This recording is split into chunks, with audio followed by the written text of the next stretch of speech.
from now and, of course, also from the date where elections are over.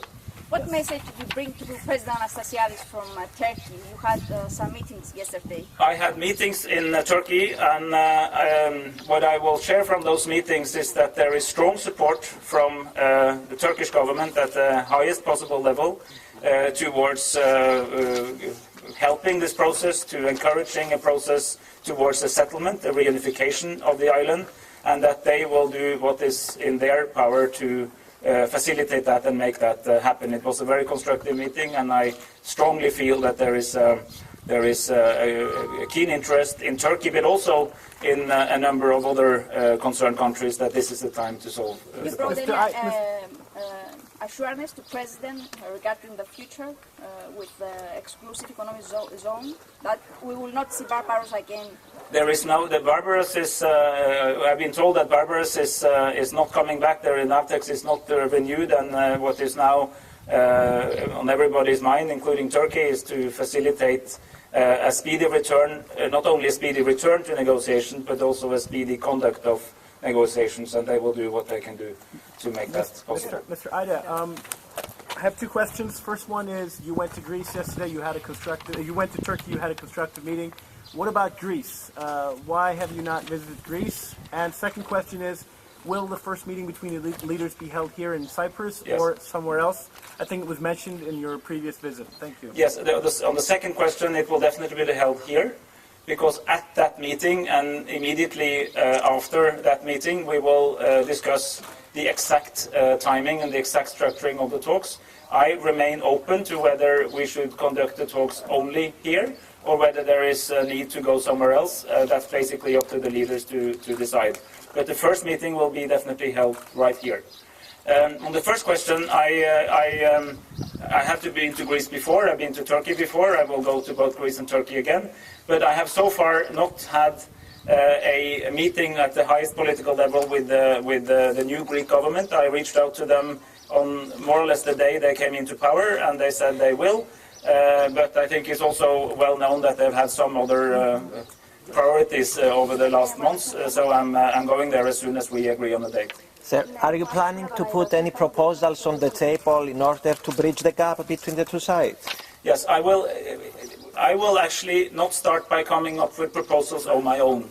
I will start exactly as I have planned with my team for the October meeting, as we go into the chapters that we have agreed already that we will start with, to give them my reading of A, where they stand on the essential issues, B, where I think they have what I refer to as soft disagreements, which means easily bridgeable disagreements, and where I think that they have hard disagreements, which are the very difficult ones, which may have to be traded later. And then we will see, as we move to the different chapters, how much we can settle in the first round on that particular pair of chapters, as we move on to the next one, but allowing a few issues to remain to a slightly later point, where we have to do some trade-offs. So this is, at the starting point, not my proposals, but my understanding of their positions. Now, the leaders have told me, as we prepared, that they are happy to see me as an active facilitator coming up with bridging proposals if necessary. But I want to underline that this is not, this process is Cypriot-owned. It's run by the leaders. I'm helping on behalf of the Secretary General of the UN, supported by the Security Council, but it's at the end of the day, the meetings will take place as the leaders want them to take place, and I have full respect for who is there to make the final decisions. I'm ready to do what is necessary, but all the time with consent, not only in content, but also in process from the leaders. Hello, Mr. Eide. Is there or isn't there an understanding between Cyprus and Turkey to suspend all the hydrocarbon exploration activities? Because we have conflicting announcements from each side, with Turkey saying there is an understanding and Cyprus saying there is no such understanding to suspend activities. The reason that the hydrocarbons crisis is now less dramatic is it comes out of a series of events which includes the fact that for technical reasons there is no current ongoing drilling activities, and also because of political decisions on the other side, the NAVTEX has not been renewed, and the Barbaros seismic ship has gone, and they've also shared that it will not come back. There are no current plans, and no, it's gone because it's gone. That's what I want to say about that. But I think it's important to understand that while I strongly hope for Cyprus that the hydrocarbons will be found and will help to develop the economy, it seems to be less urgency now also on behalf of companies. That has nothing to do with political interference, but simply because of nature and the markets. The markets are low, so eventual gas that might be found in this area will be expensive to develop, and the price is low, which means that the urgency is not there to the same extent as some time ago. And of course, that's one of the factors that made it possible to get to where we are now. I think that's as much of an answer as I can give. Is it possible to expect any confidence-building measures being discussed, something to happen on the side of the negotiations to improve the climate? Maybe, but I am not. My primary focus is actually not so much confidence-building measures. Confidence-building measures are fine, but I'm actually working on the strategic solution of the Cyprus problem.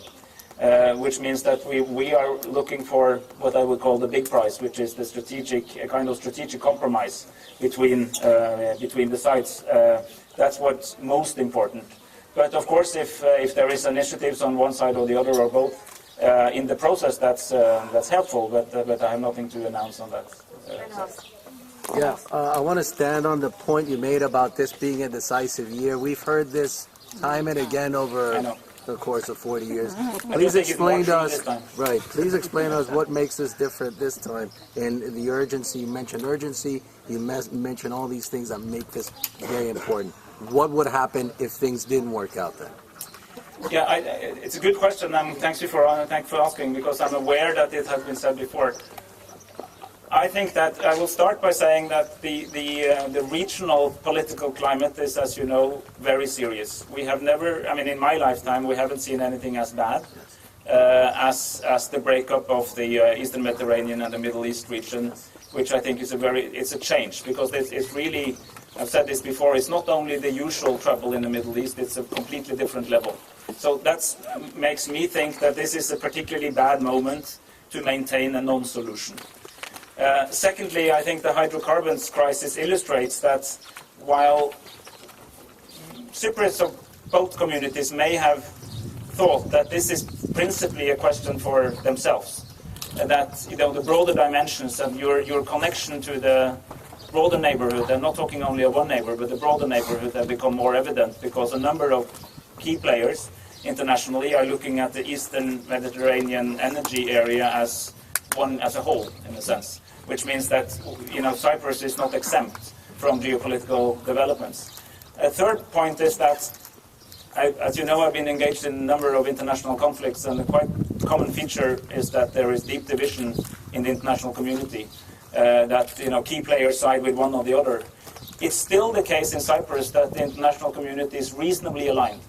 And when Lisa Butenham and myself briefed the Security Council in January, we had very good statements of support from every single of the 15 members, not only the P5s, is supporting what we were doing, supporting unification, supporting a speedy return and a speedy conclusion. And when the council members then asked us what can we do as the council to help the UN, my answer was, well, stay united. There's no guarantee that will happen forever. So I think there's a strategic, there are security arguments why you shouldn't wait. Okay, but there are also political and economic arguments why there would be a great advantage to move forward now. What do you mean there's not going to be unity? Who's supporting what? What are they thinking? What is the thinking going to be with those who disagree with? I'm just saying that based on if you follow any other contemporary crisis in the world, whether it's in Ukraine or in the Middle East or in Syria, what strikes you is not the unity of the international community, to put it carefully. So when you have a deep political division in Cyprus, which is non-violent and solvable, and the international community is united, maybe you are well advised as Cypriots to use that opportunity and not just assume that will last forever. I'm not suggesting any particular development. I'm just saying that this would be, I think would be very helpful to realize. I would also maybe bring into this the EU dimension, because it's very, and I keep close contact with the European Union. Of course, the solution to the Cyprus problem is also taking away an anomaly in the EU, which is that a divided country became member of the EU. And there is an increasing interest and concern in very high levels at the EU about the continuous state of affairs here, and a strong desire to work with the UN to see if we can help facilitate a solution to this as well. So these are arguments which I make where I dare to say that 2015 is a decisive year, even if I know that some of my many predecessors have said some of the same things. That you have the positions of President Erdogan, and why did not meet Mrs. Sibel and Mr. Akinci and Ozersari, because as probably one of them would be the next leader of Turkish Cypriot community. I have had many meetings with many political leaders on both sides in my time here.